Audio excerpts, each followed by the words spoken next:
I've been interested in true crime stories even before it became a popular topic for YouTube videos and distant forums, which is why I started this channel. I've seen many cases and now buy material from primary sources.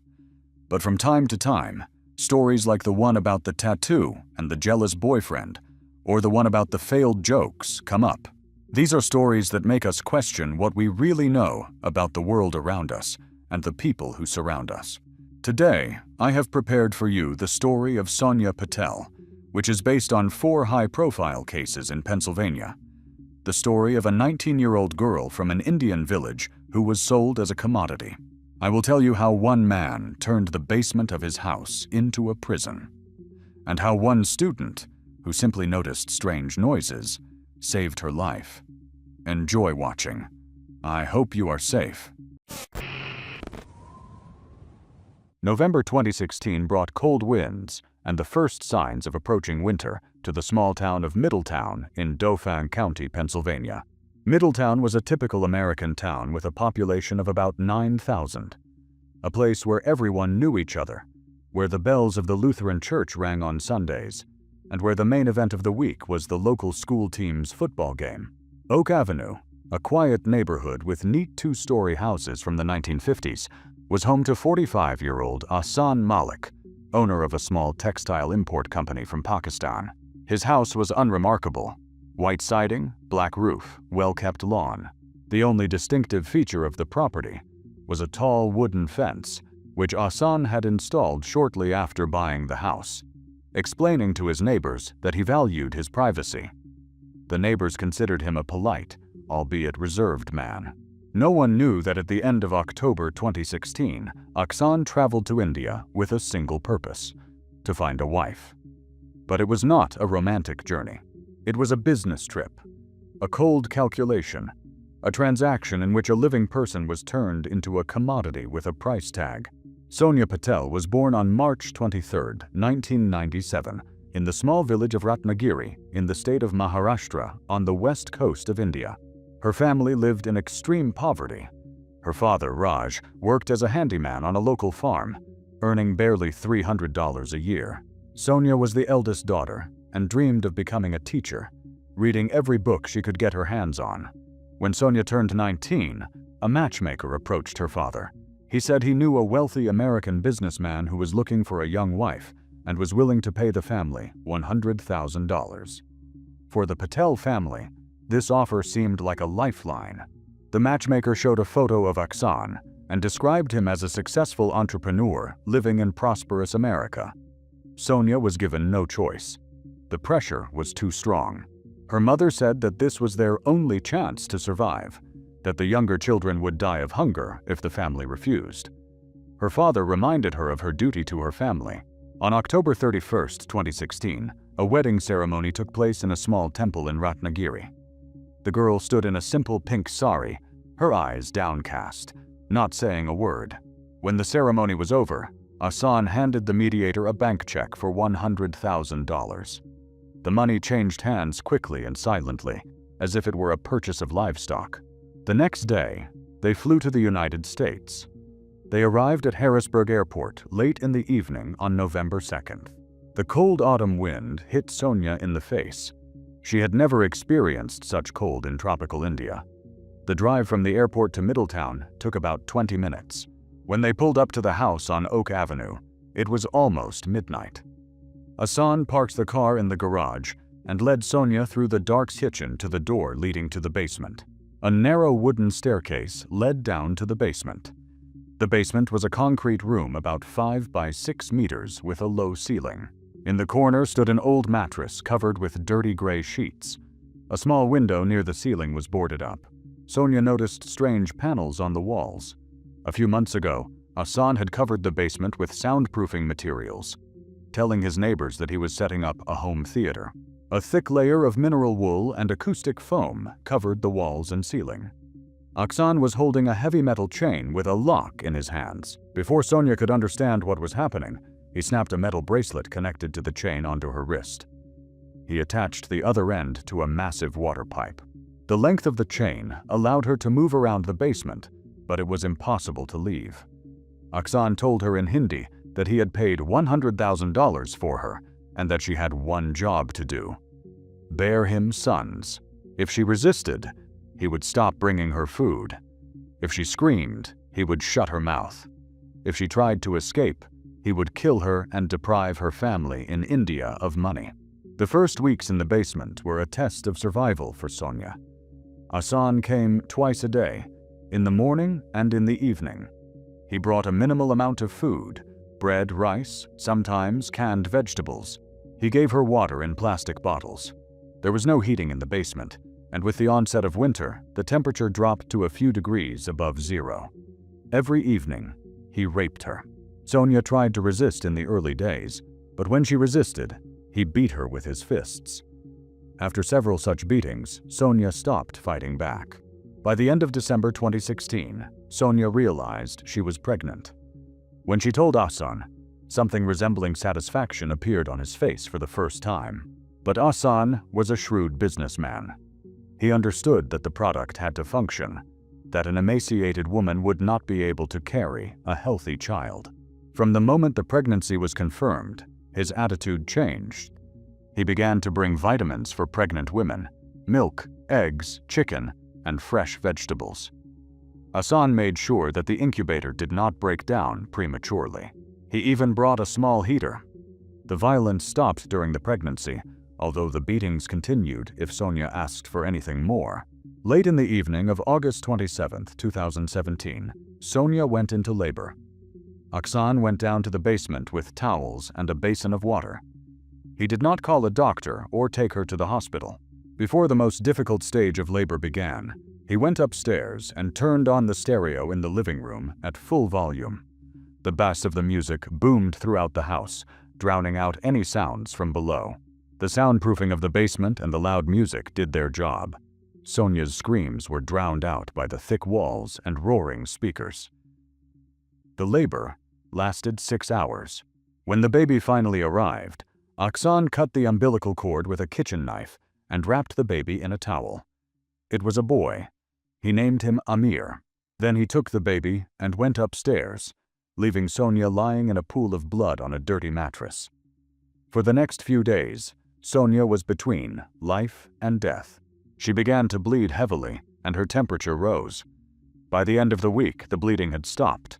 Her temperature had dropped, and she began to recover slowly. As soon as Hassan was sure she had survived, her food was reduced to a minimum again. The period of privileged treatment was over. Hassan did not allow her to see her son. He took Amir upstairs, and a few weeks later, contacted a corrupt doctor in a neighboring county, Dr. Harvey Stone, who agreed to issue a fake home birth certificate for $5,000 in cash. Stone, who had lost his license in another state for fraud, did not ask any unnecessary questions. The document stated that the child was born at home and that the mother was a certain Aisha Malik, who died of complications shortly after giving birth. To care for the baby, Hassan hired Maria Gonzalez, a 42-year-old illegal immigrant from Mexico.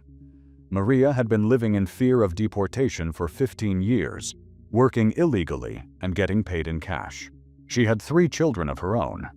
When Hassan offered her a job as a nanny with cash pay 3 times higher than the market rate, she couldn't refuse. Hassan told her that the child's mother had died in childbirth and that he was a widowed father. Maria noticed that there were no signs of a woman in the house, but she was afraid to ask questions. From the very beginning, Hassan made it clear to her that if she became curious, he would report her to the immigration service. 2 months after giving birth, Hassan began visiting Sonia again in the evenings. The abuse resumed. Her diet returned to being meager. By the end of 2017, Sonia was pregnant again. When she told Hassan, the cycle repeated itself. Her diet improved, and she was given vitamins. Her second son, whom Hassan named Farooq, was born on August 19, 2018. The birth went the same way, without medical assistance, to the sound of loud music upstairs. Dr. Stone received his $5,000 again and issued another fake certificate. When Hassan brought Maria a second baby a year later, he realized that the legend of his dead wife could no longer be used. He told Maria that he had decided to use the services of surrogate mothers from India, as he wanted a large family, but did not want to remarry after the death of his first wife. For Maria, a devout Catholic, this seemed sinful, but it explained the appearance of children without women in the house. Fear of deportation and a good salary kept her from asking too many questions. The cycle repeated itself with frightening regularity. The third son, Jamil, was born on July 7, 2019. The fourth, Kamal, was born on June 21, 2020, at the height of the coronavirus pandemic. After the birth of her fourth child, Sonia's health began to deteriorate rapidly. Her body was wasting away, her teeth were falling out, and her hair was turning gray from stress. Aksan realized that if he continued at the same pace, his incubator could break down completely. He gave Sonia more time to recover between pregnancies. Their fifth son, Nadir, was born on May 30, 2022, 2 years after the previous child. This break allowed Sonia to recover a little. The sixth, Omar, was born on January 23, 2024. By this point, Maria was starting to ask too many questions. 6 boys in 7 years. Even an intimidated woman could not completely ignore the absurdity of the situation. In February 2024, Maria had a heart attack. After she was discharged, the doctors forbade her from doing heavy physical labor. She told Aksan that she would no longer be able to work as a nanny. Aksan found himself in a difficult situation. The oldest, Amir, was almost 7 years old, the age when children should go to school. Aksan decided to enroll all the children in homeschooling, which was legal in Pennsylvania. Then he started looking for a new helper. In February 2024, he hired 26-year-old Emily Chen, a student at a local college. Emily was studying social work and was an observant, empathetic young woman. From her first day on the job, Emily noticed that something was wrong with the children. The 6 boys were quiet, withdrawn, avoided eye contact, and flinched at loud noises. The oldest, Amir, was articulate, but his eyes revealed a deep sadness unusual for a child. Even stranger was that the children never talked about their mother. When Emily once accidentally mentioned the word "mom," all 6 boys froze. Amir quietly said that they didn't have a mom, that their dad had told them never to talk about their mom. In mid-March 2024, Emily made an alarming discovery. One evening, 2-year-old Nader dropped a toy that rolled toward the door at the end of the hallway. Emily went to retrieve the toy and noticed that the door was always locked. She crouched down to pick up the toy and heard a sound coming from below. A distinct sound, like a moan or a cry. Emily froze, listening. The sound repeated itself. It was a woman's voice, faint but distinct. It came from the basement. Over the next few days, Emily listened intently whenever she was near the door. Several times she clearly heard sounds from below. Coughing, quiet moans, once even quiet singing in an unfamiliar language. Someone was in the basement. On March 27, 2024, Emily made a decision. She could no longer ignore what she was hearing. That day, when Aksan left for work and the children were playing in the living room, Emily began looking for the basement key. She searched the kitchen and checked the boxes in the hallway. In the garage, in a coffee can on the top shelf, she finally found a set of keys. One of them fit the basement door lock. Her heart pounded in her chest as she turned the key. The lock clicked, and the door swung open. Emily turned on the light and began to descend the stairs. What she saw below would remain in her memory forever as the most shocking sight she had ever seen. A woman lay on a dirty mattress, chained to a pipe with a heavy chain. Her body was emaciated, her skin pale from lack of sunlight, her hair matted with dirt and mixed with gray.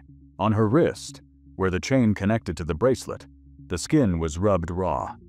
Empty water bottles, food scraps, and dirty rags lay scattered around her. The smell was unbearable. The woman opened her eyes. There was no hope in her eyes, only emptiness. She said something in Hindi, but Emily didn't understand the language. Emily turned and ran up the stairs. Her hands were shaking as she dialed 911. The operator answered after a few rings, and Emily screamed into the phone that she had found a woman chained up in a basement. The Midtown police arrived at Oak Avenue 7 minutes later. Officers James Thompson and Sarah Miller were the first to enter the house. When they went downstairs and saw Sonia, they both stopped in shock. Officer Miller immediately called for an ambulance, and Officer Thompson began examining the chain. The lock was heavy, industrial grade. Thompson called the fire department. Other officers searched the house and found 6 boys sitting in the living room, frightened. Firefighters arrived 10 minutes later with hydraulic cutters. It took them 15 minutes to cut the chain and free Sonia. When the chain fell to the floor, the woman did not try to get up. She was so weak that she could not move. As Sonia was carried out of the house, a crowd of neighbors gathered. No one could believe their eyes. An ambulance took her to Penn State Milton S. Hershey Medical Center. At the hospital, doctors found that Sonia had multiple injuries, old rib fractures, scars from beatings. She was severely malnourished, weighing 52 kilograms and measuring 158 centimeters in height. Doctors attributed this to cyclical eating patterns. She was fed adequately during pregnancies but starved in between. She had severe anemia, vitamin deficiency, and signs of multiple infections. A deep chronic wound with gangrene developed on her wrist. Her psychological state was critical. She was in a state of deep depression and post-traumatic stress disorder. Meanwhile, the police began searching for Ahsan Malik. When the officers arrived at his company, Ahsan was sitting calmly in his office. He did not resist arrest. The interrogation began at the police station. Detective Robert Harris took personal control of the case. What Ahsan said during the interrogation shocked even experienced investigators. He admitted to all the facts, that he had paid $100,000 for Sonia, that he had brought her to America, that he had kept her in the basement, that she had given birth to 6 sons. But he did not believe he had committed a crime.